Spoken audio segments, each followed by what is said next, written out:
गई और बताया गया कि उन्होंने इस्तीफा जो है वो पेश कर दिया। हालांकि वो खबरें जो हैं वो किस तरीके से झूठी खबरें थी, अफवाहें थी, और ये सब इसलिए की गई, सीएम का खुद कहना है, ताकि विधायकों को तोड़ा जा सके। शकील जी।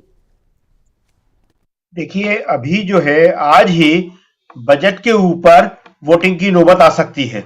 आमतौर पे जो बजट है वो ध्वनि मत से पारित कर दिया जाता है विधानसभाओं में और लोकसभा में भी।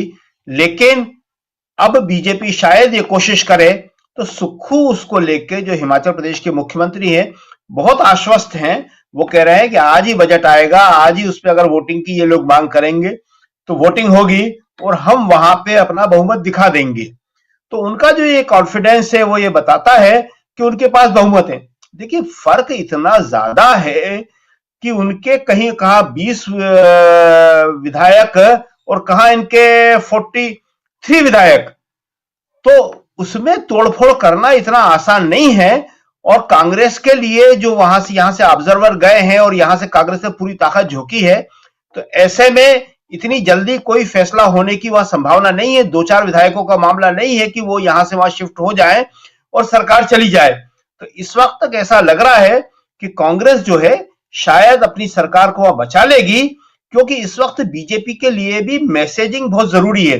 वो यहां पे जरूरत से ज्यादा अगर ये तोड़फोड़ करेगी और मैसेज गया, नैरेटिव बना, तो लोकसभा चुनाव में उसके लिए बहुत नुकसानदेह हो सकता है। देखिए, एक हद तक ही जनता इस बात को मानती है कि आप जो कर रहे हैं वो ठीक कर रहे हैं, लेकिन इंसान के अंदर कुछ वैल्यूज होती हैं, नैतिक मूल्य होते हैं।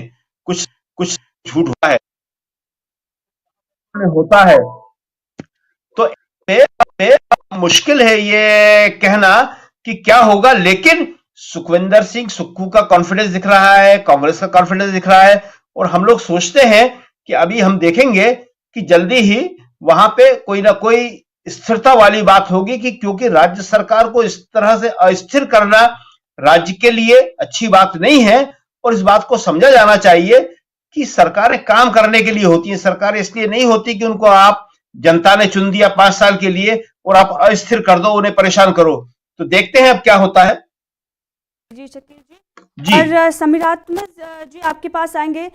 जिस तरीके से ये खबरें चल रही थी कि सुक्खू का जो है वो इस्तीफा पेश हो गया है, पर्यवेक्षक जो यहाँ से गए हैं उनके सामने उन्होंने अपना इस्तीफा पेश कर दिया है। हालांकि आधिकारिक घोषणा जो है वो नहीं हुई थी, उसके बाद ही उनका बयान आ गया कि किस तरीके से ये अफवाह थी। लेकिन खबर ये आ रही थी कि किसी और को कांग्रेस जो है वो मुख्यमंत्री बना सकती है। तो क्या कांग्रेस ने इसको लेकर विचार किया है? क्योंकि जो विधायक नाराज है, और जिस तरीके से सुबह ही हमने देखा कि विक्रमादित्य सिंह ने इस्तीफा दिया पीडब्ल्यूडी मंत्रालय से और उन्होंने नाराजगी की बात कही, इसके साथ ही तमाम आरोप भी उनके द्वारा लगाए गए। तो क्या कुछ यहां पर जो है हो सकता है? क्या कांग्रेस किसी और को मुख्यमंत्री बनाने पर विचार कर सकती है? देखिए, ये तो अभी थोड़ी देर पहले जयराम रमेश जी की जब प्रेस कॉन्फ्रेंस हो रही थी तो वो खुद ही कह रहे थे कि कड़े से कड़े फैसले भी लेने पड़े तो लेंगे वहां पर। और उससे साफ है कि कांग्रेस जो पूर्ण बहुमत की उनकी एक सरकार है उसको बचाने की कोशिश की जाएगी। लेकिन ये भी कह देना कि जो बागी हुए हैं या बागियों का जो एक तरह से उनका एक संरक्षण प्राप्त था, ऐसा कहा जा रहा है, ये मैं कोई दावे के साथ नहीं कह रहा हूं, लेकिन ये बात कही जा रही है कि विक्रमादित्य सिंह जो मिनिस्टर है, और उसकी पुष्टि भी इससे हो रही है कि सारे घटनाक्रम के बाद वो अचानक मंत्रिमंडल से इस्तीफा दे देते हैं और कहते भी हैं कि इसकी जरूरत है। तो ऐसा नहीं है कि उनकी सारी बातों को मानने के लिए सुखविंदर सिंह सुक्खू को हटा दिया जाएगा। कांग्रेस पार्टी को लगता होगा कि हाँ, अगर कोई बेहतर विकल्प होगा और ये सुक्खू उसको नहीं संभाल पा रहे हैं। क्योंकि एक बात तो है कि आप चाहे जो कुछ भी हो, लेकिन आपकी पार्टी के 6 विधायक, 7 विधायक, या अगर कुछ और भी है, या एक मिनिस्टर, और वो आपके अगेंस्ट में इस तरह की अगर वो कॉन्स्पिरेसी कर रहे हैं, दुरभिसंधि कर रहे हैं इतनी कि वो दूसरी पार्टी के लोगों से मिल सकते हैं या दूसरी पार्टी के संपर्क में है, और आपको इस बात की जानकारी नहीं है, और जानकारी है अगर और आपने उसको इग्नोर किया है, तो ये एक तरीके से जो नेतृत्व होता है, लीडरशिप होती है, ये उसकी कमजोरी है। तो इतना तो आपको पता होना चाहिए था, और अगर पता होता तो आप उनको एक उनके साथ आप उनको कन्विंस करते अपने साथ रखने की। नहीं हो पा रहा था तो आप केंद्रीय नेतृत्व को करते, तो यहां पर ले थोड़ा सा बैकफुट पर तो सुक्खू जरूर होंगे। लेकिन ये कि केवल इन्हीं विधायकों के कहने से शायद सुक्खू को हटा दिया जाए और बाकी विधायकों में उनकी लोकप्रियता वैसी ही हो और लोग ना चाहते हो, तब ऐसा नहीं लगता है कि वो उनको मुख्यमंत्री पद से हटा ही देंगे। तो अब ये देखना है कि अब जो उनके ऑब्जर्वर्स गए हैं उनको क्या रिपोर्ट मिलती है, उनसे जो विधायक हैं, लोग हैं, दूसरे जो संगठन के लोग हैं, वो क्या बातें करते हैं। क्योंकि ये भी इससे साफ दिखाई पड़ रहा है ना कि केवल सुक्खू को हटाने की बात होती तो शायद वो पार्टी फोर कि अगर इनको नहीं हटाया जाता तो हम या कुछ ऐसे विधायक हैं जो इस तरह का भी कदम उठा सकते हैं। तो ये तो अपने आप में बहुत बड़ी अनुशासनहीनता है कि आप दूसरे पार्टी के, अपनी पार्टी के क्लियर मेजॉरिटी होते हुए भी आपकी पार्टी का जो कैंडिडेट है और सीनियर कैंडिडेट है और एक बड़ा नाम है अभिषेक मनु सिंघवी, अगर उनको खड़ा किया गया तो उनको आप हरवा दें। और उसके बाद फिर जो है आप ये मैसेज पूरे देश में दें, हर जगह दें और ये कॉमन प्लेटफॉर्म पर कि सरकार संकट में आ गई है। तो ये तो मुझे लगता है कि इसको जो ऑब्जर्वर्स हैं वो भी इसको बड़ी अनुशासनहीनता के रूप में देखेंगे। तो ऐसा नहीं है कि ये जो अनुशासनहीनता जिन्होंने खुलेआम दिखाई है उनकी बातों को मानते हुए और सुक्खू के खिलाफ एक्शन ले लिया जाएगा, लेकिन एक्शन लिया भी जा सकता है, उनको हटाया भी जा सकता है अगर कि कोई बड़ा फैसला लेना पड़े उनको अपनी वहां पर सरकार बचाने के लिए। क्योंकि सबसे बड़ा मुद्दा है सरकार बचाना। 40 विधायक होते हुए भी सरकार चली जाएगी तो ये बहुत निगेटिव मैसेज देगा। हालांकि निगेटिव मैसेज तो ये सीधी सी बात है कि अगर ये लोग चले जाते हैं तो इसका मतलब ये इनको कि कोई न कोई बड़ा लालच दिया गया, पैसे दिए गए, जो कुछ भी है, जो एक खरीद फरोख्त की बातें जो होती है।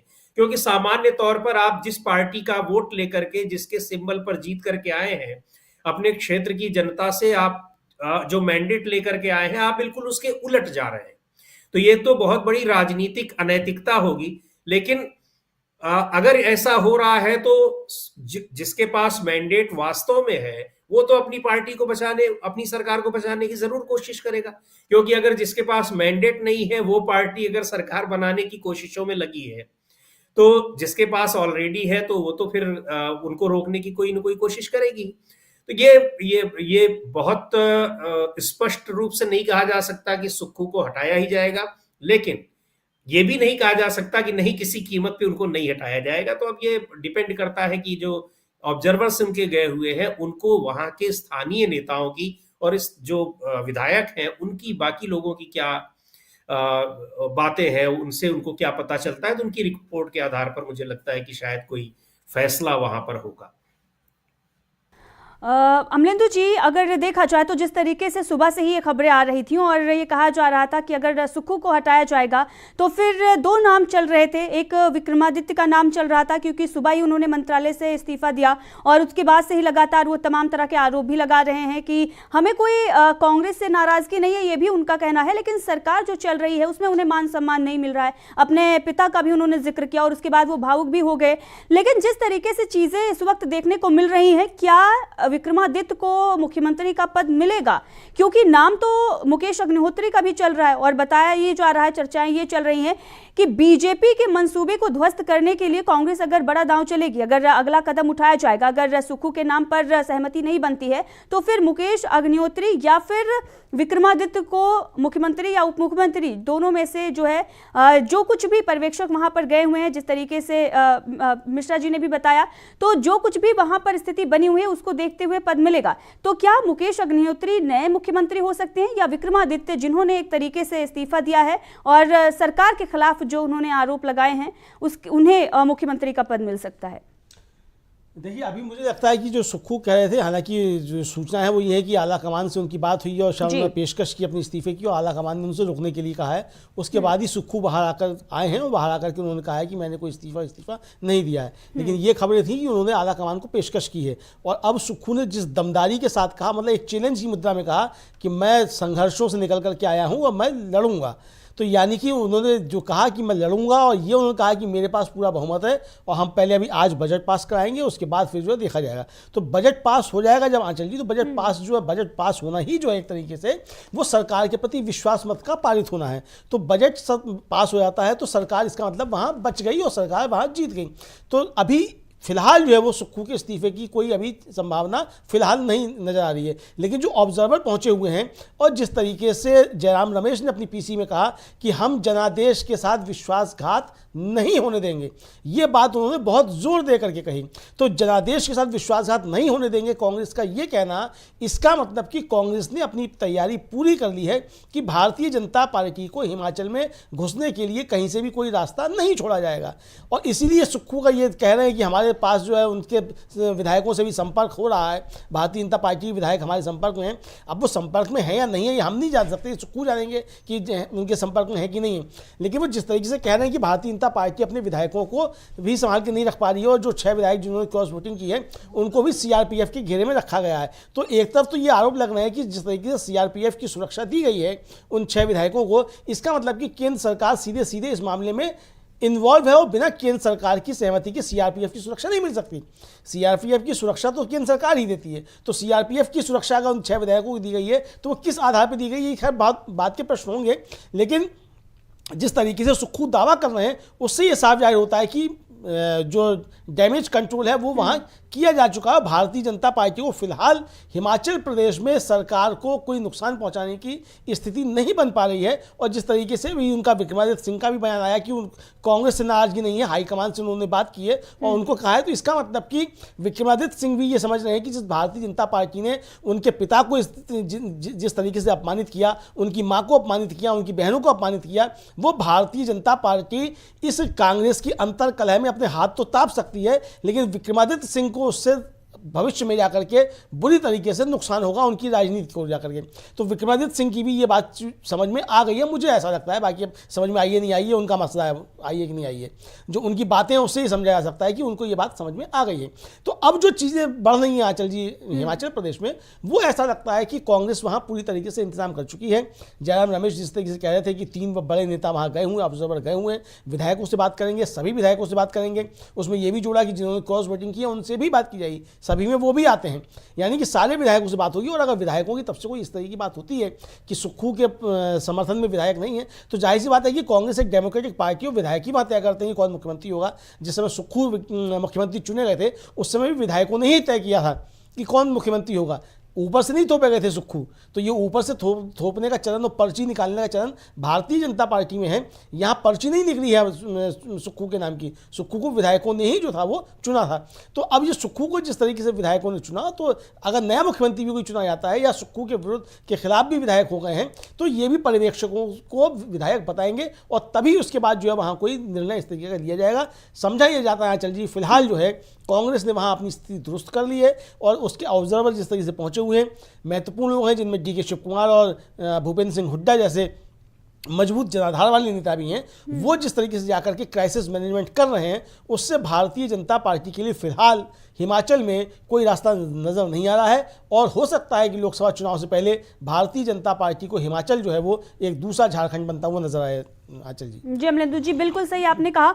और अगर देखा जाए तो जिस तरीके से डीके शिव कुमार वहां पर पहुंचे और उसके बाद भूपेंद्र हुड्डा भी वहां पर पहुंचते हैं, तो ये सारी चीजें जो हैं वो दिखाई दे रही कि कांग्रेस जो है वो पूरी तरीके से सक्रिय है। और जिस तरीके से बीजेपी को झारखंड में पटखनी मिली थी, यहाँ पर भी उसे बड़ी पटखनी देने की तैयारी कांग्रेस ने शुरू कर दी है। प्रियंका गांधी भी सक्रिय नजर आ रही हैं, राहुल गांधी भी सक्रिय नजर आ रहे हैं। और ऐसे में तमाम जो यहाँ से जिस तरीके से स्थिति बनी हुई है, तमाम कांग्रेस के नेता हैं वो भी लगातार ये कह रहे हैं कि हिमाचल में जो खेल करने की बीजेपी कोशिश कर रही है, जो उसके मंसूबे हैं वो ध्वस्त होंगे। डीके शिव कुमार वहां पर पहुंचे हुए थे और क्या कुछ डीके शिव कुमार ने इस पूरी स्थिति को लेकर कहा है वो बयान सुनाएंगे डीके शिव कुमार। क्योंकि डीके शिव कुमार अगर देखा जाए अमलेंदु जी, तो लगातार तमाम सरकारें जो हैं और किस तरीके से बीजेपी के कई मंसूबे उन्होंने ध्वस्त किए हैं। कर्नाटक में तो आपने देखा है कि किस तरीके से डीके शिव कुमार ने वहां पर बीजेपी को वहां पर पटखनी दी और और जो प्रधानमंत्री नरेंद्र मोदी गृह मंत्री वहां पर जाकर रैलियां कर रहे थे, तमाम बड़े दावे कर रहे थे और यहां तक कि वहां पर भी हिंदू देवी देवताओं को लेकर तमाम तरह से ऐलान किया गया, लेकिन उसके बाद भी पटकनी डीके शिव कुमार ने दी। और उसके बाद तेलंगाना की सरकार आपने देखा कि कैसे डीके शिव कुमार और रेवंत रेड्डी ने, तो डीके शिव कुमार जो है वो लगातार कांग्रेस के लिए जमीन पर काम कर रहे हैं। हालांकि उन्हें मुख्यमंत्री नहीं बनाया गया, चर्चाएं चल रही थी, लेकिन उप मुख्यमंत्री रहते हुए वह कैसे निष्ठा के साथ कांग्रेस पार्टी से जुड़े हुए हैं, जमीन पर वो काम कर रहे हैं। अब ऐसे में वो अगर हिमाचल पहुंचे हुए हैं तो जरूर कुछ बड़ा खेल वहां पर वो करेंगे और एक बड़ा तगड़ा झटका जो है वो बीजेपी को वहां पर भी लग सकता है, हिमाचल में भी जिस तरीके से झारखंड में लगा है। अमलेंदु जी आपके पास आएंगे, लेकिन उससे पहले इस वक्त समीरात्म मिश्रा जी जो है हमसे जुड़े हुए हैं, तो उनके पास आएंगे। मिश्रा जी, जिस तरीके से डीके शिव कुमार वहां पर पहुंचे हुए हैं, क्या कुछ उनका बयान है वो अभी सुनाएंगे, लेकिन क्या आपको लगता है कि वहां की स्थिति जो है वो पूरी तरीके से उन्होंने कंट्रोल में कर ली है? जो सुबह से ही खबरें चल रही थी कि सरकार पर संकट के बादल छा गए हैं, वहां पर उन्होंने विधायकों को अपने पक्ष में कर लिया, उसके बाद ही सुक्खू ने यह दावा किया है कि पूरे 5 साल ये सरकार चलेगी।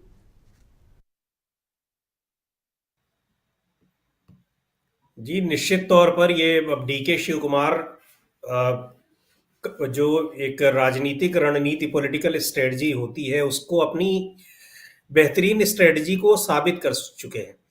हुड्डा जी बहुत सीनियर लीडर हैं और हरियाणा में कितना जबरदस्त जनाधार है। आपने पिछला विधानसभा चुनाव देखा था कि उन्होंने बहुत कम समय उनको कैंपेनिंग का मिला, लेकिन जीत के वो लगभग करीब पहुंच चुके थे। लगातार 10 साल वो 2 टर्म मुख्यमंत्री रहे हैं। दूसरे ये भी है कि इतना आसान नहीं है कि कांग्रेस के अगर कुछ 4-5 विधायक चले जाते हैं तो उससे बीजेपी की सरकार बन जाएगी, क्योंकि उस पर फिर एंटी डिफेक्शन लॉ भी लागू होगा। और तीसरी बात यह है कि जो सरकार में ऑलरेडी है, जिसके पास इतना एक मतलब स्पष्ट बहुमत है, वहां से निकल करके जाने में विधायकों को इतनी आसानी नहीं होती है। ये बात अलग है कि चूंकि केंद्र में भारतीय जनता पार्टी की सरकार है, उसका प्रोटेक्शन है, सारी बातें हैं, लेकिन बीजेपी के पास जो सीटें हैं वो बहुत कम है और उसमें बना लेना इतना आसान नहीं होगा। और दूसरी बात ये भी है कि जो अभी आपने शुरुआत में ये सवाल किया था कि क्या विक्रमादित्य सिंह जो है वो सीएम बन जाएंगे, तो मुझको बिल्कुल कहीं से भी ये नहीं लगता है कि अब की स्थिति में विक्रमादित्य का कोई क्लेम बचा हुआ है कि उनको चीफ मिनिस्टर बनाया जाएगा। बिल्कुल पूरे तरीके से वो पार्टी को तोड़ने में बगावती तेवर के साथ, और मुझको लगता है कि शायद उनके खिलाफ कोई बड़ी कार्रवाई भी हो। तो ऐसी स्थिति में जो चीजें दिख रही हैं और जिस तरह से सुक्खू का बयान हम लोगों को दिखाई पड़ा, और अभी उन्होंने बताया था कि अब वो शायद अब मीटिंग कर रहे होंगे स्पीकर के साथ, तो लगता है कि सरकार पर जो संकट के बादल मंडरा रहे थे वो शायद अब वो स्थितियां जो है वो सुलझ गई हैं। क्योंकि यहाँ इस सरकार को गिरा करके दूसरी सरकार को 2-4 विधायकों की बात होती और चीजें थी तो एक बार समझ में आता भी था, लेकिन गैप जो है वो ज्यादा है। तो इस गैप में कोई भी विधायक बाकी जो है वो बगावती तेवर अपना करके और जाने में उसको उतनी मतलब आप समझ लीजिए कि आसानी नहीं महसूस होगी। स्थितियों में कोई नहीं जाएगा। और दूसरी बात यह भी है कि जो नाराज होंगे भी, मान लीजिए कि हो सकता है कि वो सुक्खू की कार्यप्रणाली से नाराज हो, उनके व्यवहार से नाराज हो, तो पार्टी के इतने सीनियर लीडर्स जा रहे हैं तो उनको कन्विंस करने की कोशिश जरूर करेंगे। ये भी तो है ना कि एक आध कोई विधायक जो होगा, या मान लीजिए जो बगावती विधायकों का नेतृत्व कर रहे थे, अगर हम एक बार कह लें कि विक्रमादित्य सिंह ही हो सकता है वो बगावत करके और चीफ मिनिस्टर बन जाए, लेकिन दूसरे जो विधायक होंगे उनको लगेगा कि भाई उनको क्या मिलेगा, क्योंकि मंत्री पद पर भी तो 2-1 ही लोग एडजस्ट होंगे। दूसरे ये भी है कि अगर भाजपा की नेतृत्व वाली सरकार बन जाएगी तो जो भाजपा में लोग होंगे उनको भी तो प्रेफरेंस दिया जाएगा। तो इतना आसान ये सारी चीजें नहीं है। मुझको लगता है कि जो विधायक ऑलरेडी वहां पर बने हुए हैं और वो कांग्रेस पार्टी से जीत करके आए हैं, तो शायद उनको कोई अपना निजी फायदा ना दिखाई दे रहा हो। ये मुझे नहीं लग, मैं कह रहा हूं कि वो कांग्रेस के प्रति बड़े आस्थावान रहेंगे या आस्थावान है, निष्ठा दिखाएंगे। ये उनको अपना व्यक्तिगत बहुत ज्यादा अगर लाभ नहीं दिखाई पड़ रहा होगा तो जाने का कोई हमको उनका सेंस समझ में नहीं आता है। और ये लगता है कि जिस तरीके से बिल्कुल त्वरित स्तर पर प्रतिक्रिया की और डैमेज कंट्रोल करने की कोशिश की कांग्रेस पार्टी ने, तो उससे स्थितियां वहां पर ऐसा लग रहा है कि सुलझ गई। और डीके शिव कुमार का जो बयान है वो सुन लेते हैं, उसके बाद आपके पास आएंगे। डीके शिव कुमार वहां पहुंचकर क्या कुछ उन्होंने कहा था, वो बयान आपको सुनाएंगे, सुनिए। You have been observer there now. I don't know. Congress party have just issued a direction that I should be there. See, I don't know why BJP is such a big hurry. After all, there are 2-3 states, and any government should have a strong opposition. It is not right, and the democratic values, if such type of horse trading, someday it may boomerang. So, this is a very bad precedent which is going on in this country. Anyway, I am confident that all our legislators will be very loyal to the party who has been elected. Did you have any word with them, sir? Because they No, I am not. I am just going there. A team is going there, not me alone. Team is going there. Amalendu जी, आप सुन रहे थे DK Shiv Kumar को, और कर्नाटक के deputy CM D K Shivakumar ये कह रहे हैं कि बीजेपी को किस बात की जल्दबाजी है, विपक्ष को वो क्यों खत्म करना चाह रही है। देखिए, अब विपक्ष को मतलब जल्दबाजी क्यों है भारतीय जनता पार्टी को? भारतीय जनता पार्टी को जल्दबाजी इसलिए है कि भारतीय जनता पार्टी को समझ में आ रहा है कि 2024 में रिपीट नहीं हो रही है सरकार मोदी जी की, इसलिए भारतीय जनता पार्टी को परेशानी है, और कोई परेशानी का कारण थोड़ी है। और भारतीय जनता पार्टी ये चाहती है कि अधिकांश राज्यों में उसके हाथ में प्रशासन आ जाए, ताकि लोकसभा चुनाव में जो इंतजाम किए जाने हैं अपने पक्ष में, उनको सब तरीके से किया जाए, कील कांचे सारे दुरुस्त कर लिए जाएँ। तो ये भारतीय जनता पार्टी की एक मंशा हो सकती है उसको, लेकिन भारतीय जनता पार्टी के लिए हिमाचल उतना आसान नहीं होगा अचल जी। इसलिए नहीं होगा कि उसके बहुत से कारण हैं। अगर यहाँ मान लीजिए सुखविंदर सिंह सुक्खू और विक्रमादित्य सिंह के 2 गुट हैं, तो भारतीय जनता पार्टी में तो हिमाचल में कई गुट हैं। जेपी नड्डा साहब वहाँ से राष्ट्रीय अध्यक्ष आते हैं, उनका गुट अलग है, जयराम ठाकुर का गुट अलग है, प्रेम कुमार धूमल के पुत्र अनुराग ठाकुर का गुट अलग है, शांता कुमार वाला गुट अलग है। तो ये तमाम गुट तो वहाँ भारतीय जनता पार्टी में है। और भारतीय जनता पार्टी अगर मान लीजिए वहाँ सरकार बनाती है, अगर ये मान भी लिया जाए कि साहब उन्होंने इंतजाम कर दिया है, तो किस तरीके से एडजस्टमेंट होगा। तो इसलिए भारतीय जनता पार्टी में दिक्कतें ज़्यादा हैं, लेकिन भारतीय जनता पार्टी ने ये निश्चित तौर पे है कि उसने इस समय फिलहाल जो था अपना एक फ़ायदा कर लिया कि एक वहाँ से अपना राज्यसभा का सदस्य वो जिता करके ले आए। तो इतना तो भारतीय जनता पार्टी का फ़ायदा हो गया। लेकिन लोकसभा चुनाव से पहले भारतीय जनता पार्टी जिस तरीके से हिमाचल की सरकार को गिरा करके जो प्रयास करना चाहती थी, वो संदेश देना चाहती थी कि सब देखिए भाग सब छोड़ के जा रहे हैं और विपक्ष में लोग टिकते ही नहीं हैं और सब मोदी जी के साथ चले आते हैं। अरे भाई, अगर मोदी जी के साथ चले आते हैं, जनता आपको जिता कर क्यों नहीं भेज देती है? इसी हिमाचल प्रदेश ने आपको बुरी तरीके से परास्त किया, जनता ने परास्त किया आपको। बिहार में आपको ज़बरदस्त तरीके से परास्त किया, झारखंड में आपको ज़बरदस्त तरीके से परास्त किया, महाराष्ट्र में आप ज़बरदस्त तरीके से हारे। तो ये जिस तरीके से जनता आपको हार दे रही है, तो भारतीय जनता पार्टी ये बताना चाहती है कि जनता आप हरा दे और चाहे जिता दे, हम तो जीत करके मतलब सरकार तो हम बना ही देंगे किसी न किसी तरीके से। तो भारतीय जनता पार्टी का एकमेव लक्ष्य जो है वो सरकार बनाना है, वो चाहे किस तरीके से बने। भारतीय जनता पार्टी इसको बार-बार साबित करना चाहती है लोकसभा चुनाव से खासतौर से पहले, यानी ये संदेश देने की कोशिश है कि भारतीय जनता पार्टी की अगर सरकार नहीं भी बनती है तो हम किसी न किसी तरीके से सरकार बना लेंगे। लेकिन वो चीज़ें फिर अलग हो जाया करती हैं। अगर 2024 में सरकार नहीं बनती है भारतीय जनता पार्टी की, तो फिर इस तरीके से सरकार बनाना और ऑपरेशन लोटस चलाना लोकसभा में बहुत कठिन चीज हो जाएगी, फिर नहीं चलेगा।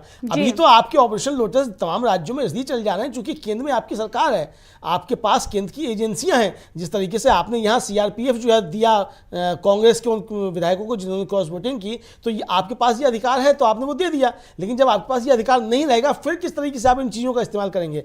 तो इस समय भारतीय जनता पार्टी जो कर रही है, उसमें भारतीय जनता पार्टी की कोई बहुत बड़ी कुशलता नहीं है। ये केंद्र में जो सरकार है, कुशलता उसकी है। आपके हाथ में चूंकि केंद्र की सरकार है तो आपके पास तमाम एजेंसियां हैं। आप ये एजेंसियां मुझको दे दीजिए तो मैं आपको मोदी जी को शामिल करा दूंगा, जिस पार्टी में आप कहिए उसमें शामिल हो जाएंगे मोदी जी। तो ये केंद्र के दम पे जो है सरकार में, उस दम पे आप राज्यों के अंदर ये कर रहे हैं। आपकी कोई बहुत बड़ी कुशलता नहीं है, लेकिन दूसरे लोग अगर आपकी इस रणनीति को विफल कर रहे हैं तो ये उनकी कुशलता है। अगर आप हिमाचल में फेल होते हैं, यानी भारतीय जनता पार्टी हिमाचल में फेल होती है और कांग्रेस अपनी सरकार वहां बचा करके ले जाती है, तो ये कांग्रेस की सफलता है, भारतीय जनता पार्टी की जबरदस्त विफलता है, क्योंकि आपकी केंद्र सरकार की विफलता होगी। वहाँ क्रेडिट जो है, लाभ जो है वो कांग्रेस को मिलेगा। तो लोकसभा चुनाव से पहले जो एक नैरेटिव बनाने की कोशिश हो रही है, और ये नैरेटिव बनाने की आंचल जी सब कोशिश इस तरीके से सब काम करके कि आपने उत्तर प्रदेश में साहब क्रॉस वोटिंग करा के आपने एक अतिरिक्त चुनवा लिया, आपने राज्यसभा सदस्य, आपने हिमाचल में चुनवा लिया, कर्नाटक में आप नहीं करवा पाए। तो ये नैरेटिव जो बनाने की भारतीय जनता पार्टी कोशिश कर रही है, इस नैरेटिव में भी भारतीय जनता पार्टी को मुझे लगता है ये मुंह की खानी पड़ेगी। और भारतीय जनता पार्टी का नैरेटिव जो है ये भारतीय जनता पार्टी के लिए ही उल्टा नैरेटिव साबित होगा थोड़ी ही देर में जाकर के। जी बिल्कुल। और आपने जिस तरीके से ये कहा कि बीजेपी के अंदर भी कई गुट हैं, और खुद जो बीजेपी के अध्यक्ष हैं उनका गुट अलग है, और वहीं पर अगर देखा जाए तो जयराम ठाकुर जो लगातार सक्रिय नजर आ रहे हैं इस पूरे मामले में, उनका गुट अलग है, अनुराग ठाकुर का गुट अलग है। तो चाहे वो जेपी नड्डा हों, अनुराग ठाकुर हों और जयराम ठाकुर हों, इन सबके जो गुट बने हुए हैं, विधानसभा चुनाव से पहले इसका नज़ारा देखने को भी मिला था। अमलेंदु जी, अगर आप देखेंगे तो उस वक्त खुद प्रधानमंत्री नरेंद्र मोदी की एक रिकॉर्डिंग जो बात करते हुए एक वीडियो वायरल हुई थी कि उन्होंने किस तरीके से वहाँ जो बागी नेता हैं उन्हें वो कॉल करते हैं, और उसके बाद भी अगर आप देखिए वो जो बागी नेता है वो बीजेपी के साथ आते नहीं है, मतलब खुद प्रधानमंत्री को फोन करना पड़ता है। हालांकि जो वीडियो है उसकी पुष्टि डीवी लाइव नहीं करता, लेकिन ये वीडियो आया था और बहुत सारी बीजेपी समर्थित मीडिया जो है उस वीडियो को चला रहे थे कि देखिए प्रधानमंत्री नरेंद्र मोदी ने जो बागी नेता है उनको वो कॉल कर रहे हैं और ये कह रहे हैं कि आप मान जाइए। तमाम कोशिश प्रधानमंत्री नरेंद्र मोदी के द्वारा की गई, तमाम जो बड़े बड़े नेता, आप सोचिए जो बीजेपी के प्रेसिडेंट हैं वो खुद अपना जो राज्य है वो नहीं बचा पाते, वहां पर उनके कंधे पर पूरी जिम्मेदारी होती है। अनुराग ठाकुर की तमाम वीडियो सामने आती थी चुनाव से पहले कि देखिए यहाँ पर हम चुनाव प्रचार कर रहे हैं, जनता के बीच में जा रहे हैं।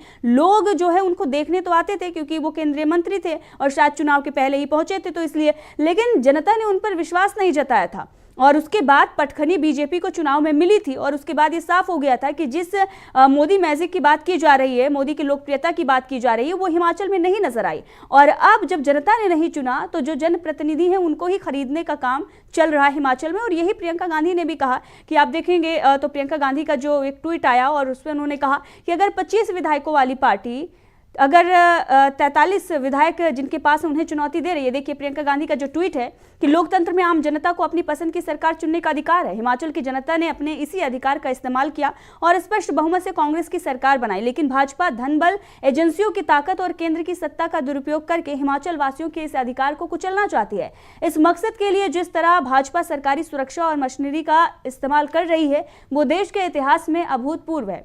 25 विधायकों वाली पार्टी यदि 43 विधायकों को के बहुमत को चुनौती दे रही है तो इसका मतलब साफ है कि वो प्रतिनिधियों के खरीद फरोख्त पर निर्भर है। इनका ये रवैया अनैतिक और असंवैधानिक है और हिमाचल की जनता, देश की जनता सब देख रही है। ये प्रियंका गांधी का कहना है। अमलेंदु जी और समीरात्मक जी, आप देखिए किस तरीके से प्रियंका गांधी का ये बयान है और अगर देखें जो स्थिति वहां पर बनी हुई है कि बीजेपी को पूरी तरीके से जनता नकार चुकी है और अब खरीद फरोख्त जो है वो चल रही है। अगर मान लीजिए बीजेपी कामयाब होती भी है, जैसा कि जो है कयास लगाए जा रहे हैं, जो उनके नेता जो हैं वो दावा कर रहे हैं अमलेंदु जी, तो वहां पर बीजेपी के लिए आने वाले दिनों में कितनी बड़ी मुश्किलें खड़ी होने वाली हैं, क्योंकि तमाम गुट अंदर हैं और प्रधानमंत्री नरेंद्र मोदी की भी वो ना सुनने वाले ऐसे नेता हैं।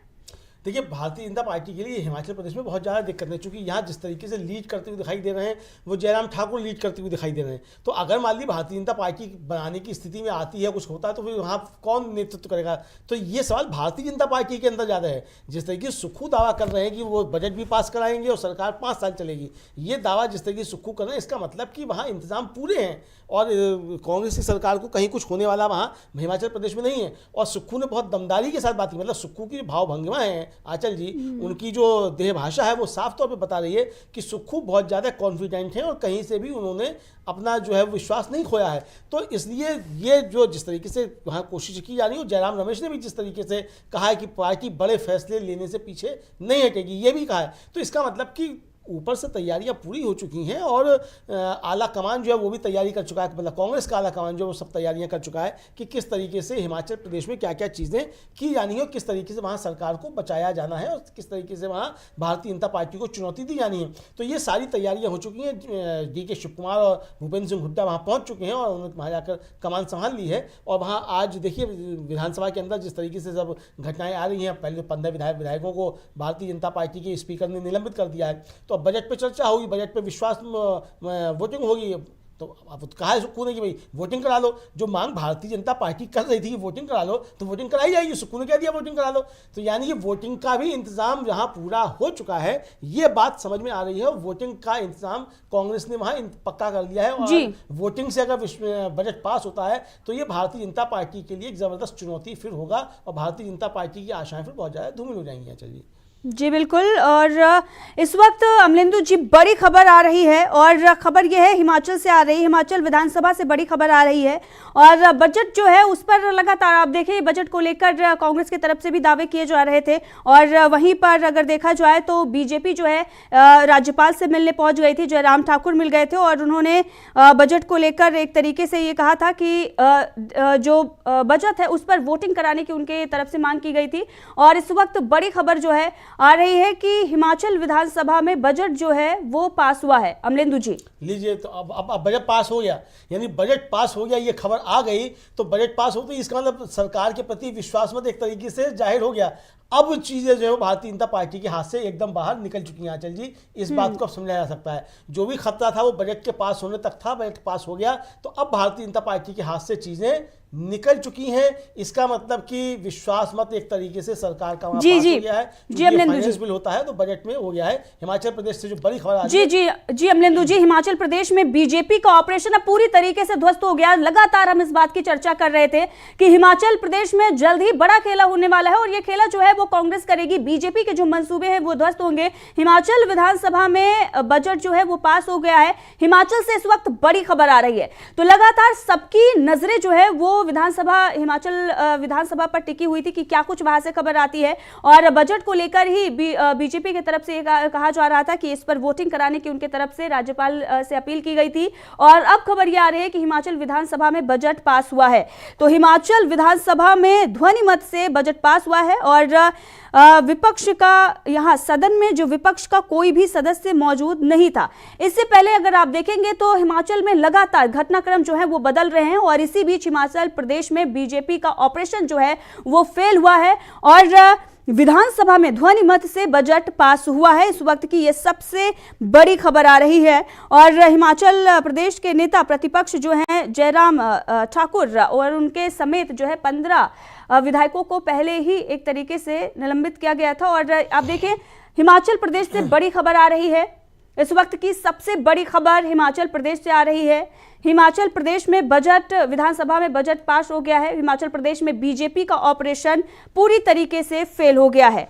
अमलेंदु जी, देखिए बुरी तरीके से फेल हुआ है और ये हिमाचल प्रदेश में बजट पास हो गया। इसका मतलब साफ साफ ये है कि सरकार वहाँ बच गई है और सरकार को कोई खतरा नहीं है। दूसरी जो बड़ी बात है आंचल जी कि निलंबित तो भारतीय जनता पार्टी के 15 विधायकों को किया गया था, बाकी विधायक कहाँ चले गए। इसका मतलब सुक्खू कह रहे थे कि भारतीय जनता पार्टी के विधायक हमारे संपर्क में है, इसका मतलब सुक्खू की उस बात में कहीं ना कोई दम है कि भारतीय जनता पार्टी के विधायक अब कांग्रेस के संपर्क में है। तो सुक्खू का यह दावा सही होता हुआ मालूम पड़ रहा है और इसलिए भारतीय जनता पार्टी को एक बड़ी जो है वो हार कही जा सकती है, वो हिमाचल में मिलती हुई दिखाई पड़ रही है। ये समझा जा सकता है आंचल जी, जिस तरीके से हिमाचल विधानसभा में बजट पास हुआ है उससे ये समझा जा सकता है आंचल जी। बिल्कुल, हिमाचल प्रदेश में सरकार ने विधानसभा में बजट पास किया और विधानसभा की कार्यवाही अनिश्चित काल के लिए स्थगित कर दी गई है।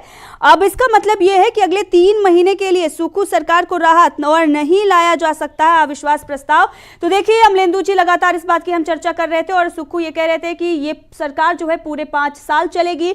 सुबह से ही इस एक तरीके से कयास लगाए जा रहे थे, तमाम तरह की जो अफवाहें भी उड़ रही थी। इसी बीच तमाम तरह की खबरें चलाई जा रही थी कि सरकार संकट में है, सुक्खू को इस्तीफा देना पड़ेगा। सुक्खू ने इस्तीफा पेश कर दिया है, तमाम तरह की बातें जो वो कही गई। लेकिन जैसे ही डी के शिव कुमार वहां पर पहुंचते हैं और पूरा नजारा बदल जाता है। और स्पीकर जिस तरीके से वो जयराम ठाकुर जो बीजेपी के लीडर है, नेता प्रतिपक्ष, उनके समेत 15 विधायक जो बीजेपी के हैं उन्हें एक तरीके से निलंबित किया जाता है। और उसके बाद से ही लगातार कांग्रेस जो है वो सक्रिय नजर आ रही है। तो जो दांव बीजेपी ने चला था वो दांव उल्टा पड़ गया है और बीजेपी यहां पूरी तरीके से उसके जो मंसूबे थे, बीजेपी ने जो ऑपरेशन लोटस चलाने की कोशिश की थी, वो सारे जो दांव हैं वो फेल हो गए हैं। और हिमाचल में लगातार अमलेंदु जी हम चर्चा कर रहे थे कि झारखंड जैसा ही झटका, एक बड़ा झटका बीजेपी को हिमाचल में लग सकता है। तो हिमाचल में बीजेपी को तगड़ा झटका ठीक वैसे ही जैसे झारखंड में लगा था वैसे ही लगा है। और अगर आप देखेंगे तो 3 महीने के लिए अब किसी भी तरीके से कोई अविश्वास मत प्रस्ताव जो है वो भी सरकार के खिलाफ नहीं लाया जा सकता। अमलेंदु जी, इस पर क्या कुछ आप कहेंगे जो ये बड़ी खबर आ रही है? बिल्कुल, ये बहुत बड़ी खबर है आंचल जी। और ये भारतीय जनता पार्टी की जो एक कहा जाए रणनीति वो फेल हो गई है। भारतीय जनता पार्टी ने जो रणनीति बनाई थी उस रणनीति में यही शामिल था कि आप राज्यसभा में क्रॉस वोटिंग करा लीजिए, उसके बाद फिर आपको मतलब इस पे आ गए कि आप वहाँ सरकार गिरा देंगे। तो जो चला भारतीय जनता पार्टी ने रणनीति, भारतीय जनता पार्टी ये भूल गई थी कि यहाँ स्पीकर की भूमिका अभी ज़्यादा है, अभी गवर्नर की भूमिका यहाँ नहीं आती है। तो ये भारतीय जनता पार्टी जो कर रही थी वो गवर्नर की भूमिका को मद्देनजर रखते हुए सारी रणनीति बना रही थी और स्पीकर की भूमिका को भूलती जा रही थी। तो यहाँ लगता है कि जिस तरीके से कांग्रेस ने अपनी रणनीति तैयार की, उस रणनीति में निश्चित तौर पे भारतीय जनता पार्टी बुरी तरीके से फंस गई है और भारतीय जनता पार्टी को हिमाचल प्रदेश से बुरी खबर का सामना करना पड़ रहा है। चूंकि वहाँ हिमाचल प्रदेश में सुखविंदर सिंह सुक्खू की सरकार ने बजट को पास करा लिया है, यानी कि हिमाचल प्रदेश में सुखविंदर सिंह सुक्खू यानी कांग्रेस की सरकार बच गई है और 6 महीने तक अब अविश्वास प्रस्ताव नहीं लाया जा सकता। चूंकि बजट फाइनेंस बिल के अंतर्गत होता है, बजट पास होने का मतलब ये है कि सरकार को सदन का विश्वास मत हासिल है। और जो बात मांग कर रहे थे जयराम ठाकुर कि मतदान करा लिया जाए, सवाल ये है कि जो 15 विधायकों को निलंबित किया गया था, बाकी विपक्ष के विधायक जो थे वो सदन में क्यों नहीं पहुंचे? इसका मतलब ये है कि भारतीय जनता पार्टी के अंदर कोई टूट पैदा हो गई थी। और कल जिस तरीके से cross voting Bharatiya Janata party ने कराई कांग्रेस के विधायकों से, उसी समय कांग्रेस का जो क्राइसिस मैनेजमेंट था वो सक्रिय हुआ और उसने क्राइसिस मैनेजमेंट के तहत कांग्रेस ने भारतीय जनता पार्टी के विधायकों से संपर्क कर लिया, जिसको सुखविंदर सिंह सुक्खू कह रहे थे कि भारतीय जनता पार्टी के विधायक हमारे संपर्क में हैं। इसका मतलब कहीं ना कहीं ये बात सही साबित होती हुई दिखाई पड़ रही है। लोकसभा चुनाव से पहले आंचल जी ये समझा जा सकता है कि भारतीय जनता पार्टी को हिमाचल प्रदेश से, देवभूमि से बहुत तगड़ा झटका लगा है। और देवभूमि में जो कहा जाए कि जिस तरीके से आसुरी प्रवृत्तियां अपनाने की कोशिश की गई, उसको एक जबरदस्त झटका जो है वो हिमाचल प्रदेश से लगा है। भारतीय जनता पार्टी लोकसभा चुनाव से पहले हिमाचल प्रदेश से आए हुए इस झटके को किस तरीके से बर्दाश्त करती है ये देखना होगा। फिलहाल कांग्रेस ने वहां अपनी न सिर्फ सरकार बचाई है बल्कि भारतीय जनता पार्टी की जो कारस्तानियां थी उनको भी एक तरीके से जी अमलेंदु जी। और जैसे ही यहाँ पर आप देखेंगे कि बड़ी खबर जो है वो हिमाचल से आई और जैसे ही सुक्खू ने यहाँ पर बड़ा दांव चला, इससे पहले आप देखेंगे पूरी कमान जो है वो प्रियंका गांधी ने संभाली थी। डीके शिव कुमार वहां पर पहुंचे हुए थे पर्यवेक्षक के तौर पर और इसके साथ ही भूपेंद्र हुड्डा भी वहां पर पहुंचे हुए। तो ये सारा मामला जो है वो कांग्रेस के पक्ष में जाता हुआ सुबह से ही नजर आ रहा था, क्योंकि जिस तरीके से बीजेपी लगातार जल्दबाजी में थी और उससे ये साफ पता चल रहा था कि बीजेपी को कहीं ना कहीं डर है कि जो विधायक उन्होंने अपने पाले में लिए हैं वो विधायक, और कुछ जैसे आप टूट की बात कर रहे हैं कि बीजेपी के अंदर भी टूट जो है वो हो सकती है, क्योंकि हिमाचल प्रदेश में बीजेपी के अंदर गुटबाजी ये आज नहीं बल्कि काफी समय से चल रही है। और अगर देखा जाए तो ये लंबे समय से जो गुटबाजी बढ़ रही है और विधानसभा चुनाव से पहले ये गुटबाजी सामने आई थी। कई नेता जो है वो बागी होकर बीजेपी का साथ छोड़ चुके थे और उसके बाद से लगातार बीजेपी में सब कुछ ठीक नहीं चल रहा है। और इस वक्त अगर देखेंगे आप तो पूर्व मुख्यमंत्री जो हैं जयराम ठाकुर, उनका बड़ा बयान आया है। नेता प्रतिपक्ष है और उनके समेत 15 विधायकों को निलंबित किया गया है। उन्होंने ये बयान दिया है कि कांग्रेस आज सरकार बचाने की कोशिश कर ले लेकिन कल नहीं बचा पाएगी। अब देखिए ये बीजेपी की बड़ी हार और इस हार पर जयराम ठाकुर का बड़ा बयान आया है। बीजेपी के ऑपरेशन फेल होने के बाद जयराम ठाकुर ने बड़ा बयान दिया है। हिमाचल के पूर्व मुख्यमंत्री और भाजपा नेता जयराम ठाकुर ने यह दावा किया है कांग्रेस आज सरकार बचाने की कोशिश कर ले लेकिन कल नहीं बचा पाएगी। अमलेंदु जी, एक तरीके से यह धमकी के रूप में कांग्रेस को जो है वो देखा जाए कि कांग्रेस को धमकी दे रहे हैं या फिर अपनी हार को वो बर्दाश्त नहीं कर पा रहे हैं और बौखलाहट है ये बीजेपी की। ये बीजेपी की बौखलाहट है और आंचल जी इसको ये कहा जाए कि एक तरीके से ये स्वीकारोक्ति है जयराम ठाकुर की कि उनका ऑपरेशन लोटस हिमाचल प्रदेश में फेल हो गया है। ये सबसे बड़ी बात है जो जिस तरीके से कह रहे हैं कि कांग्रेस भले ही आज सरकार बचाने में कामयाब हो गई, इसका मतलब उन्होंने मान लिया कि सरकार कांग्रेस ने बचा ली। जी। और ये जो खबर आ रही है कि 15 बीजेपी विधायकों के निलंबन के बाद बाकी 10 ने भी वॉकआउट किया वहां से। जी हिमाचल प्रदेश से आप देख रहे हैं बड़ी खबर आ रही है और खबर ये है कि बजट पास हो गया है, सुक्खू सरकार को कोई खतरा नहीं है और सुक्खू सरकार को एक तरीके से राहत। हिमाचल प्रदेश में बीजेपी का ऑपरेशन पूरी तरीके से फेल हुआ है। 15 विधायक बीजेपी के जयराम ठाकुर समेत निलंबित किए गए थे और उसके बाद 10 विधायकों ने, 25 विधायक हैं बीजेपी के, 10 विधायकों ने उसके बाद वॉकआउट कर दिया था और सदन की कार्यवाही अनिश्चित काल के लिए स्थगित कर दी गई है। लगातार इस बात की हम चर्चा कर रहे हैं और जैसे कि अमलेंदु जी आप ये बता रहे हैं कि सरकार को राहत हो और 6 महीने तक कोई भी अविश्वास प्रस्ताव जो है वो नहीं आ सकता है सरकार के खिलाफ। निश्चित तौर पे अब नहीं आ सकता। दूसरी बात यहाँ चलिए कि जो 6 विधायकों ने जिन्होंने कल क्रॉस वोटिंग की थी, इसका मतलब उन विधायकों ने भी सरकार के पक्ष में मतदान किया है जो सुक्खू कह रहे थे कि वो आने दीजिए, वो हमारे संपर्क में है। इसका मतलब कि कांग्रेस का क्राइसिस मैनेजमेंट जो है उसने कायदे से काम किया है और भारतीय जनता पार्टी के ऑपरेशन लोटस को जबरदस्त शिकस्त हिमाचल प्रदेश में लगी है।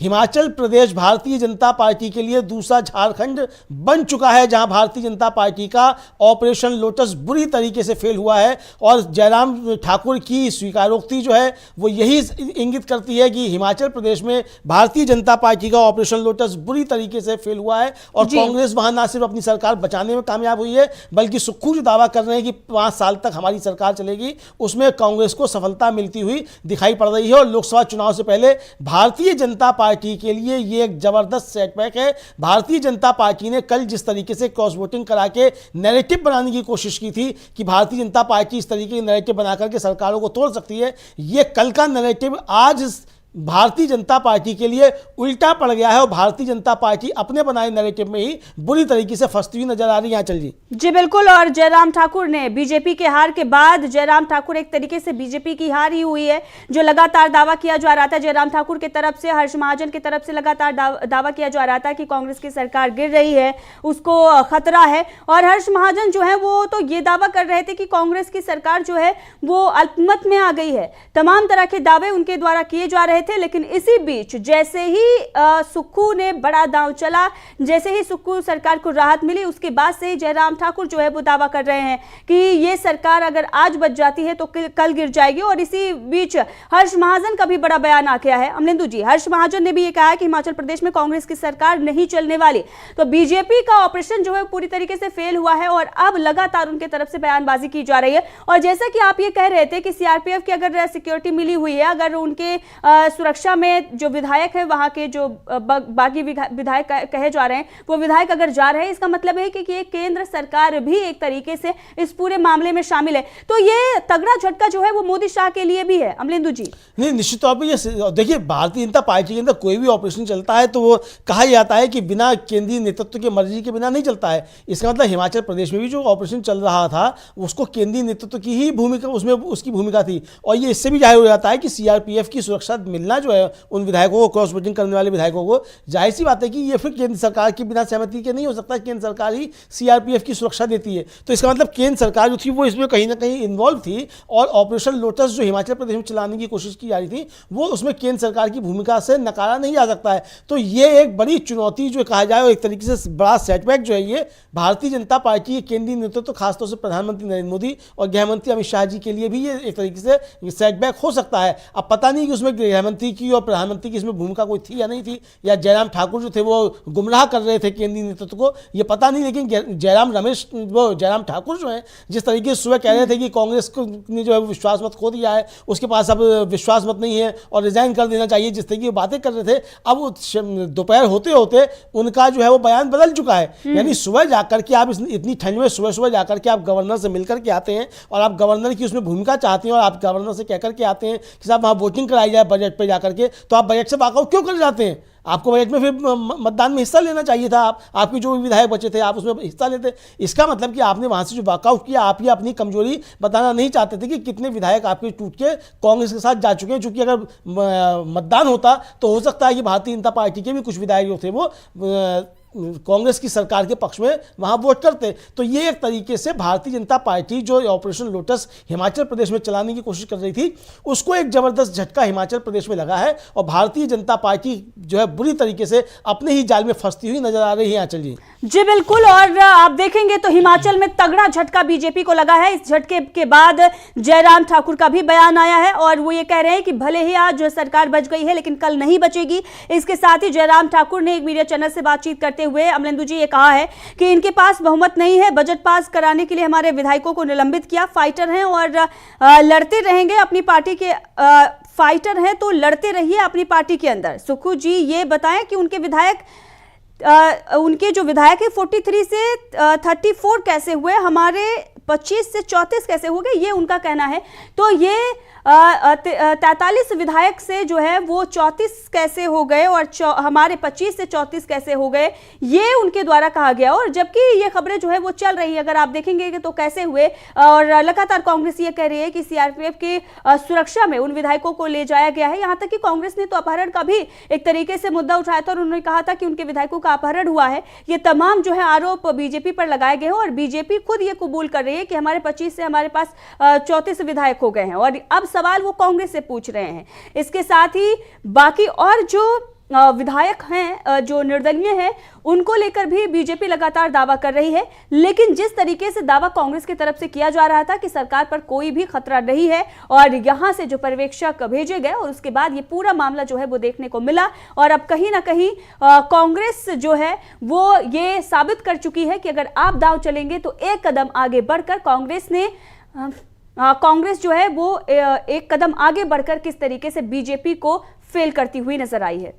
निश्चित तौर पे, और मतलब जो कहावत है कि तू डाल डाल में पात पात, यानी भारतीय जनता पार्टी जिस डाल पर चल रही थी उसके पत्ते पत्ते पर कांग्रेस ने चलना शुरू कर दिया। यहाँ इस तरह से देखा जाए आंचल जी कि कांग्रेस ने भारतीय जनता पार्टी की कल की क्रॉस वोटिंग के बाद एकदम से उसका जो क्राइसिस मैनेजमेंट का सब मामला था वो सक्रिय हुआ। जिस तरीके से उसने क्राइसिस मैनेजमेंट किया वो बहुत बेहतरीन क्राइसिस मैनेजमेंट समझा जा सकता है कि केंद्र में भारतीय जनता पार्टी की सरकार होने के बावजूद कांग्रेस ने जिस तरीके से हिमाचल में ऑपरेशन लोटस को फेल किया और जिस तरीके से रात में ही उसका सब मैनेजमेंट सक्रिय हुआ, उससे एक बड़ी सफलता कांग्रेस को हिमाचल प्रदेश में मिली है और भारतीय जनता पार्टी जो है वहाँ उसको एक ज़बरदस्त शिकस्त मिली है। जयराम ठाकुर का ये कहना कि वहाँ कांग्रेस अपनी सरकार बचाने में सफल हो गई है, इसका मतलब कि जयराम ठाकुर जो ये मान रहे हैं कि कांग्रेस ने अपनी वहाँ सरकार बचा ली और कांग्रेस की सरकार के लिए कोई खतरा नहीं है। उधर जो विक्रमादित्य सिंह जिन्होंने आज सुबह मंत्रिमंडल पद से इस्तीफा दिया, मंत्री पद से इस्तीफा दिया, उनका भी कहना है कि वो कांग्रेस हाईकमान से जो अपनी बात कर रहे हैं और वो मुख्यमंत्री से उनकी नाराजगी, यानी उनकी भी बात आ गई है।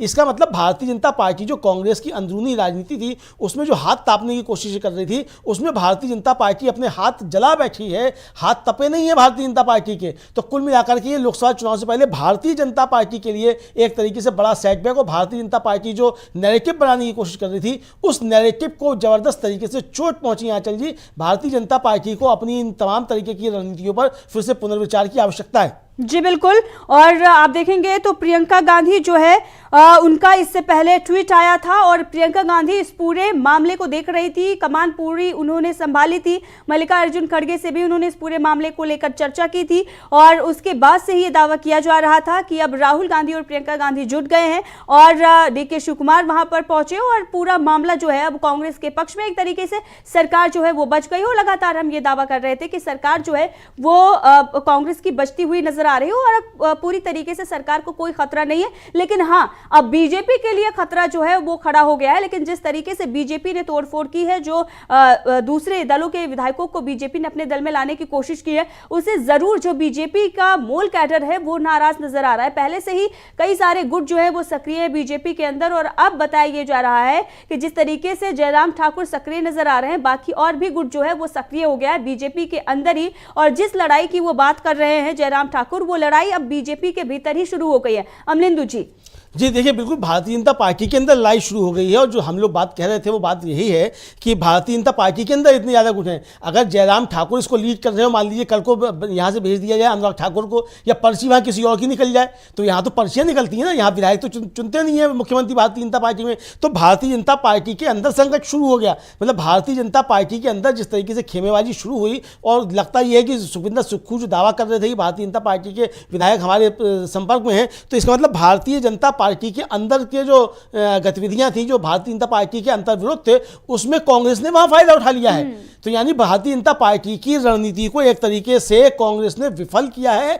और भारतीय जनता पार्टी के अंतर्विरोध जो थे उनसे फायदा उठा लिया है। लोकसभा चुनाव से पहले भारतीय जनता पार्टी के किसी राज्य में इस तरीके के अंतर्विरोध सामने आना यह भारतीय जनता पार्टी के लिए खासतौर से चुनौती है। यानी कि आप हिमाचल प्रदेश में कल अपना सांसद जिताने का एक और उत्तर प्रदेश में एक अतिरिक्त सांसद जिताने का आप जश्न भी नहीं मना पाए थे, पूरा तरीके से नैरेटिव बना भी नहीं पाए थे। उससे पहले ही आपको जो है कांग्रेस ने वहां एक जबरदस्त तरीके की शिकस्त भारतीय जनता पार्टी को हिमाचल प्रदेश में दे दी है। और ये नैरेटिव जो भारतीय जनता पार्टी बनाने की कोशिश कर रही थी, इसका नुकसान भारतीय जनता पार्टी को पूरे देश में हुआ है, जबरदस्त तरीके से हुआ है। आंचल जी ठीक है जी। और जो ये लगातार ये दावा कर रहे थे बहुत सारे लोग जो हैं वो बीजेपी समर्थित जो मीडिया है, पत्रकार हैं, वो ये कह रहे थे कि देखिए हिमाचल में कांग्रेस ही कांग्रेस को हरा रही है, लेकिन अब जो है जिस तरीके से बीजेपी ने बीजेपी को हरा दिया है, अमलेंदु जी देखिए 15 विधायक जो हैं वो जयराम ठाकुर समेत उनको निलंबित किया जाता है और उसके बाद जो बाकी विधायक हैं वो भी उनके साथ चले जाते हैं। तो एक तरीके से बीजेपी ने बीजेपी को ही हिमाचल में हरा दिया, अब ये पूरी तरीके से तय हो गया है। लेकिन इस पूरे मामले को लेकर जो सुखविंदर सिंह सुक्खू का बयान आया था, मुख्यमंत्री का बयान आया था और लगातार उनके बारे में जो खबरें चल रही थी उस पर उन्होंने क्या कुछ कहा था, वो बयान एक बार फिर से अमलेंदु जी सुनाएंगे क्या कुछ उन्होंने कहा था। और उसके बाद उनकी सरकार बच गई है, तो अब सुखविंदर सिंह सुक्खू क्या कुछ कहेंगे वो भी देखना होगा। लेकिन पहले जो उनका बयान आया था वो सुनाते हैं। देश में विपक्ष कह रहा है आप फोर्स यूज कर रहे हैं। देखिए मैं कुछ फोर्स नहीं यूज कर रहा, ये तो उनको सोचना चाहिए। वो यहाँ मिलिट्री भी लगा सकते जो सीआरपीएफ की गाड़ी में एमएलओ को लेकर जा रहे हैं। मैं घबराने वाला आदमी नहीं हूँ और मैं निश्चित तौर पर कह सकता हूँ कि कांग्रेस की अभी जो हमारा बजट होगा उसमें जब वोटिंग होगी हमारी वहाँ निश्चित तौर पर जीत होगी। ये 2 बजे अभी स्पीकर साहब ने समय दिया है, तो उसके बाद मैं आपसे बात करूँगा। बजट आज पास होगा सर? बजट आज पास होगा और कब होगा पास? आपके इस्तीफे की रूमर्स हैं सर, क्या कहेंगे? नहीं, इस्तीफे की रूमर भारतीय जनता पार्टी के नेता फैला रहे हैं ताकि विधायक दल में टूटन हो सके और ये सोच रहे कि सीएम साहब के इस्तीफे के बाद जो उनसे संबंधित लोग हैं वो कांग्रेस पार्टी में छोड़ के चले जाएंगे या कांग्रेस में विधायक में भगदड़ मच जाएगी।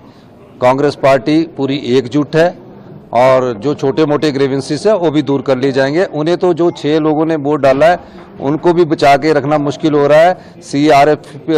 सीआरपीएफ की पोस्ट में ला रहे हैं, ला भी रहे हैं और ले भी जा रहे हैं, तो ऐसे मत घबराइए। वो वापस आ रहे हैं सर विधायक आपके पास?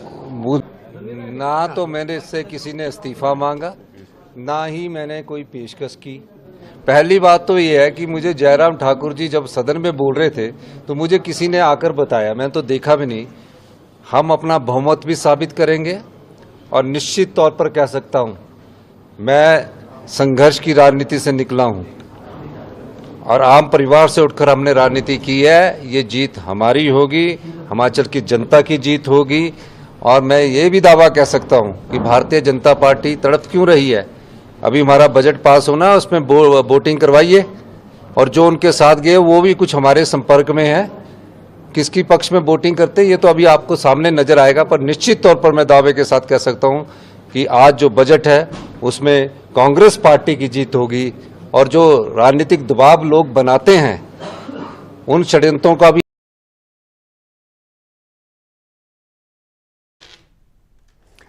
तो देखिए आप सुन रहे थे सुखविंदर सिंह सुक्खू का ये बयान और ये बजट जब पास हुआ उससे पहले उनका बयान था और उन्होंने कहा था कि अब वोटिंग होगी और उसमें हम जो है वो एक तरीके से बजट जो है पास होगा और उसके बाद बीजेपी को जो है वो बड़ा झटका लगेगा। तो वो झटका बीजेपी को लग गया है और इसके साथ ही उन्होंने ये कहा कि जो विधायक बागी हैं, जिन्हें बागी बताया जा रहा है, जिन्हें बीजेपी अपने पाले में लेकर गई है, वो भी हमारे संपर्क में है और इसीलिए सीआरपीएफ की सुरक्षा में वो लाए और ले जाए जा रहे हैं क्योंकि बीजेपी के लिए एक बड़ा खतरा खड़ा हो गया और शायद इसीलिए बीजेपी को इस बात का अंदाजा लग गया था। उनके बाकी जो विधायक थे उन्होंने हार मान ली और वो भी वॉकआउट करके चले गए। अब इसी बीच जो है विक्रमादित्य जिन्होंने पीडब्ल्यूडी मंत्रालय से इस्तीफा दिया है, सुक्खू सरकार में मंत्री थे उन्होंने और एक बड़ा बयान दिया है। क्या कुछ उन्होंने कहा है, चलिए सीधे आपको लेकर चलते हैं। विक्रमादित्य का बड़ा बयान सामने आया, क्या कुछ उन्होंने कहा है सुनिए। जो है बीजेपी में जा रहे हैं?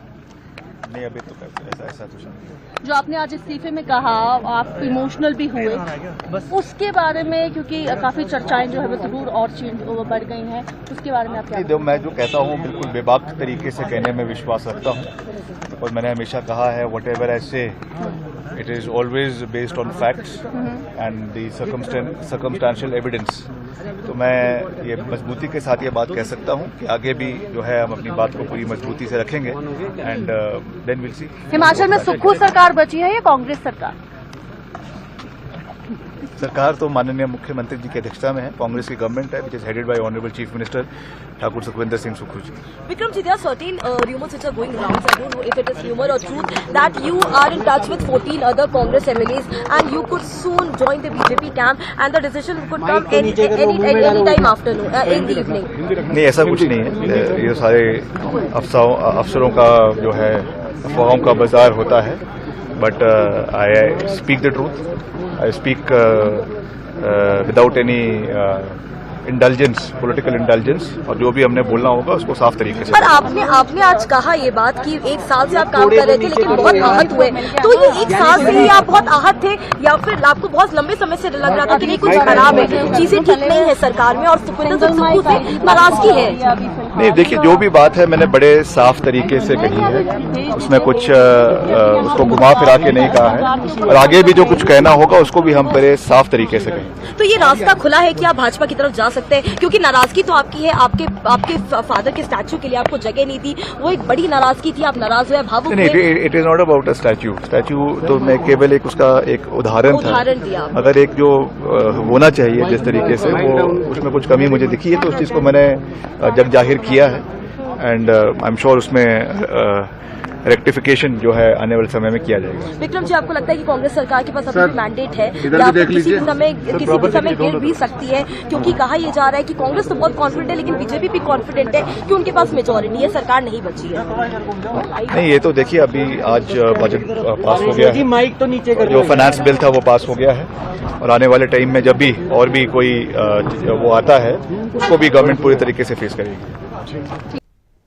अमलेंदु जी, ये देखिए बयान जो है वो विक्रमादित्य का आया और लगातार वो इस बात की चर्चा कर रहे थे कि हमारी नाराजगी जो है हो सकती है सरकार से हो, और जो कुछ भी चीजें थी वो उन्होंने रखी थी, लेकिन कांग्रेस से नाराजगी की बात उनकी नहीं कही गई। और जब रिपोर्टर ने उनसे सवाल पूछा कि देखिए जो ये सरकार बची है, क्या ये कांग्रेस की सरकार बची है कि या फिर ये सुक्खू सरकार बची है, वहां पर उन्होंने कांग्रेस का नाम लिया और उसके बाद उन्होंने बताया कि देखिए सरकार जो है वो कांग्रेस की है लेकिन उसका नेतृत्व जो है वो सुखविंदर सिंह सुक्खू कर रहे हैं, तो सरकार जो है वो दोनों सरकार बची है। एक तरीके से जो कांग्रेस की सरकार जिसका नेतृत्व वो कर रहे हैं वो सरकार बची है। जो उनके तरफ से स्मार्ट रिप्लाई दिया गया है उससे ये साफ हो गया कि देखिए कांग्रेस को तोड़ने की कोशिश जो बीजेपी कर रही थी, कांग्रेस ने ही उसे बड़ा झटका दे दिया है। और अब पहले हुआ करता था कि जो आप देखेंगे और किस तरीके से वहां पर चीजें जो है वो सामने आती थी, बीजेपी लगातार एक तरीके से माहौल क्रिएट करती थी और उसके बाद वो चीजों को अंजाम देती थी। लेकिन यहां पर अगर आप देखेंगे तो कांग्रेस के ही जाल में बुरी तरीके से बीजेपी फंस गई। 6 विधायक जो है वो राज्यसभा में कहीं ना कहीं जो भी दबाव हो या प्रलोभन हो, जो भी चीजें वो निकलकर सामने आती हैं, लेकिन उसके बाद एक तरीके से माहौल जो है वो बनता है और उसके बाद अंततः जीत जो है वो कांग्रेस की होती है। अमलेंदु जी देखिए, और आखिर में क्या कह रहे हैं विक्रमादित्य सिंह, वो उस पर गौर कीजिए। वो कह रहे हैं कि आगे भी कांग्रेस की सरकार सारे बिल पास कराती जाएगी।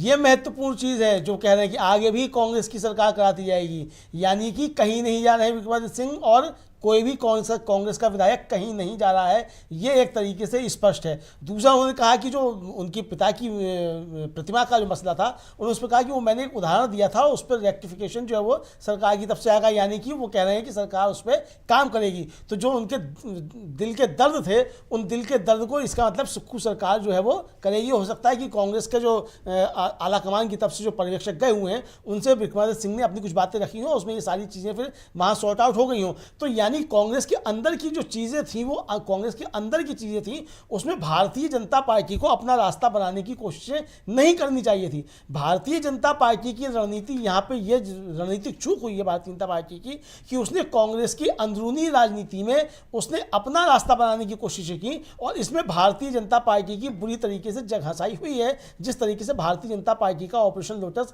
हिमाचल प्रदेश में विफल हुआ है, तो उससे ही समझा जा सकता है कि भारतीय जनता पार्टी के लिए बहुत बड़ा चोट हुई है। दूसरा ये आंचल जी की उत्तर भारत में कांग्रेस की ये अकेली जो है वो सरकार थी हिमाचल प्रदेश में, और बहुत लंबे समय के बाद जो थी वो कांग्रेस को कोई खुश भरी सूचना जो थी वो उत्तर भारत से मिली थी कि हिमाचल प्रदेश में उसकी सरकार बन गई है, और ज़बरदस्त तरीके से सरकार बनी वहाँ हिमाचल प्रदेश में।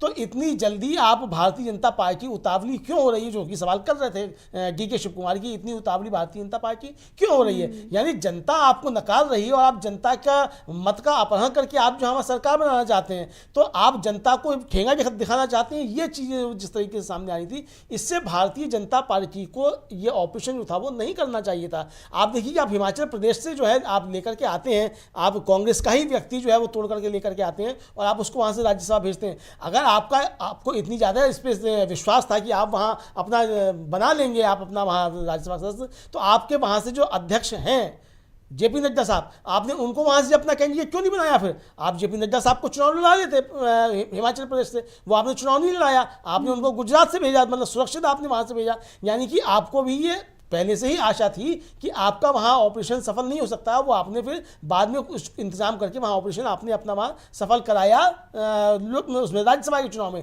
लेकिन आप उस ऑपरेशन को जिस तरीके से आप लागू करना चाहते थे विधानसभा के अंदर, उसमें आप बुरी तरीके से फेल हुए, और जो आपने कामयाबी राज्यसभा के चुनाव में हासिल की थी, उस कामयाबी पर आपने ज़बरदस्त तरीके से पानी फेर दिया आज के इस घटनाक्रम के बाद, जिस तरीके से विधानसभा में ये सब चीज़ें हुई। आज जी बिल्कुल, और अमलेंदु जी, जिस तरीके से विक्रमादित्य का बयान आया उससे ये साफ हो गया कि कांग्रेस ने पूरी बाजी जो है वो पलट दी है, और अब बीजेपी के लिए आने वाले दिनों में मुसीबत जो है वो खड़ी होने वाली है। और लोकसभा चुनाव से पहले अगर आप देखेंगे, ये बहुत बड़ा तगड़ा झटका है। उत्तर भारत की एक ऐसा राज्य जहां पर कांग्रेस की सरकार थी, और वहां पर सरकार जो है वो लगातार गिराने की कोशिश बीजेपी की तरफ से की जा रही थी। बीजेपी ने पूरी तरीके से एक अगर देखा जाए तो लगातार जो है वो कोशिश में जुटी हुई थी, और पूरी फोर्स बीजेपी ने उतार दी थी कि किस तरीके से वहां पर जो है वो बदलाव किया जाए। और बताया तो ये भी जा रहा था कि केंद्र सरकार इसमें किस तरीके से भूमिका निभा रही थी, और जिसकी चर्चा जो है, जिसका जिक्र जो है वो कांग्रेस की तरफ से भी किया जा रहा है कि कैसे वहां की चुनी हुई सरकार को गिराने का काम बीजेपी कर रही है, और लगातार बीजेपी ये काम करती आई है। अमलेंदु जी, अगर देखा जाए तो DK शिव कुमार एक बार फिर से उन्होंने मोदी शाह को पटकनी दी है, और एक बार फिर से उन्होंने बता दिया है कि आप चाणक्य नहीं है। और जो चाणक्य बताया जा रहा था कि राजनीति के चाणक्य जो है वो अमित शाह हैं, और उनकी रणनीति जो है वो कैसी होती है, एक बार फिर से उसी नीति में और उसी रणनीति में फंसकर अमित शाह रह गए हैं। निश्चित तौर पे, और DK शिव कुमार ने आंचल जी ये साबित कर दिया है कि असली चाणक्य वही हैं, और भारतीय जनता पार्टी के चाणक्य जो है वो असली चाणक्य नहीं है। भारतीय जनता पार्टी के चाणक्य जो हैं वो कुल मिलाकर के कहा जाए तो वो केंद्र सरकार की जो एजेंसीज हैं उनके दम पे चाणक्य हैं, और DK शिव कुमार असली चाणक्य हैं। ये DK शिव कुमार ने जो है एक तरीके से साबित कर दिया। भारतीय जनता पार्टी को एक ज़बरदस्त चुनौती जो है, एक ज़बरदस्त भारतीय जनता पार्टी को नुकसान जो है वो कुल मिलाकर के यहाँ हुआ है। तो भारतीय जनता पार्टी अब किस तरीके से अपना मैनेजमेंट करती है, ये देखना होगा। भारतीय जनता पार्टी इसमें सफल हो भी पाती है कि सफल नहीं हो पाती है, ये अब आने वाला समय जो है वो बताएगा कि भारतीय जनता पार्टी के लिए चीज़ें किस तरीके से वहाँ होने जा रही हैं। लेकिन जिस तरीके से वहाँ कांग्रेस ने अपना मैनेजमेंट किया वो काबिल तारीफ है, और कांग्रेस ने भारतीय जनता पार्टी को बुरी तरीके से हिमाचल प्रदेश में फेल किया है। और लोकसभा चुनाव से पहले भारतीय जनता पार्टी के लिए एक करारा झटका जो एक तरीके से हो सकता है कि भारतीय जनता पार्टी जो है वो किस तरीके से उसका ऑपरेशन लोटस जो है वो हिमाचल प्रदेश में फेल हुआ है। मुझे लगता है आंचल जी कि अब इसके बाद इंडिया गठबंधन का हौसला और ज़्यादा बढ़ेगा, और ये अब इसका नतीजा जो है वो इंडिया गठबंधन की रणनीतियों में साफ तौर पे दिखाई पड़ेगा। और जिस तरीके से इंडिया गठबंधन अपनी तैयारियां कर रहा है, सीट शेयरिंग को लेकर के जिस तरीके से उसके यहाँ सहमति बन चुकी है, वो सारी चीज़ें सामने आ चुकी हैं, सीट शेयरिंग के फॉर्मूले सामने आ चुके हैं।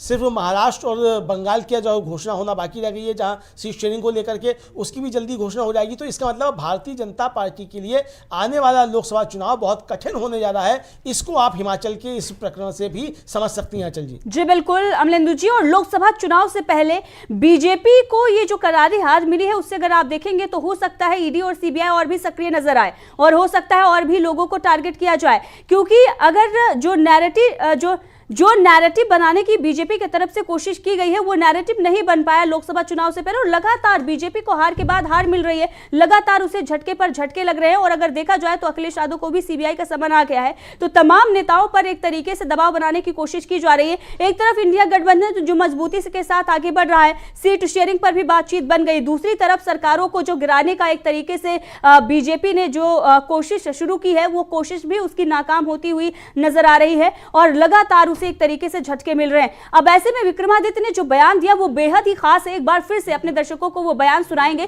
कि किस तरीके से विक्रमादित्य ने ये बता दिया आगे भी तमाम जो बिल हैं वो इसी तरीके से पास होते आए रहेंगे जिस तरीके से ये पास हुआ है। और इसके साथ साथ जो उन्होंने एक बयान दिया और जो रिपोर्टर ने पूछा कि ये सरकार जो बची है ये कांग्रेस की सरकार बची है या फिर सुक्खू की सरकार बची है, उस पर भी उन्होंने स्मार्ट रिप्लाई किया है। क्या कुछ उन्होंने कहा है, एक बार फिर से वो बयान आपको सुनाएंगे। सुनिए विक्रमादित्य का ये बड़ा बयान, जिन्होंने मंत्रालय पद से इस्तीफा तो दिया है लेकिन साथ ही वो कांग्रेस से अपनी कांग्रेस आलाकमान से जो बातचीत है वो कर रहे हैं। आने वाले दिनों में काफी कुछ जो है वो देखने को मिलेगा, लेकिन इस वक्त जिस तरीके से सरकार को राहत मिली है और दूसरी तरफ बीजेपी को झटका लगा है, उसी बीच विक्रमादित्य का ये बयान बेहद खास है। क्या कुछ उन्होंने कहा है, चलिए आपको सुनाते हैं, सुनिए।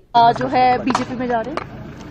नहीं, अभी तो ऐसा कुछ नहीं। जो आपने आज इस्तीफे में कहा, आप इमोशनल भी हुए, उसके बारे में क्योंकि काफी चर्चाएं जो है वो जरूर और बढ़ गई हैं, उसके बारे में आप क्या? मैं जो कहता हूँ बिल्कुल बेबाक तरीके से कहने में विश्वास रखता हूँ और मैंने हमेशा कहा है वट एवर आई से it is always based on facts and the circumstantial evidence. तो मैं ये मजबूती के साथ ये बात कह सकता हूँ कि आगे भी जो है हम अपनी बात को पूरी मजबूती से रखेंगे and then will see. Himachal में सुक्खू सरकार बची है या कांग्रेस सरकार? सरकार तो माननीय मुख्यमंत्री जी की अध्यक्षता में है, कांग्रेस की गवर्नमेंट है which is headed by honourable chief minister Thakur Sukhvinder Singh Sukhu ji. Vikram ji, there are certain rumors which are going around. I don't know if it is rumor or truth that you are in touch with 14 other Congress MLAs and you could soon join the BJP camp and the decision could come any time afternoon in the evening. नहीं, ऐसा कुछ नहीं है। ये सारे अफसरों का जो है अफवाहों का बाजार होता है, but I speak the truth, I speak without any indulgence.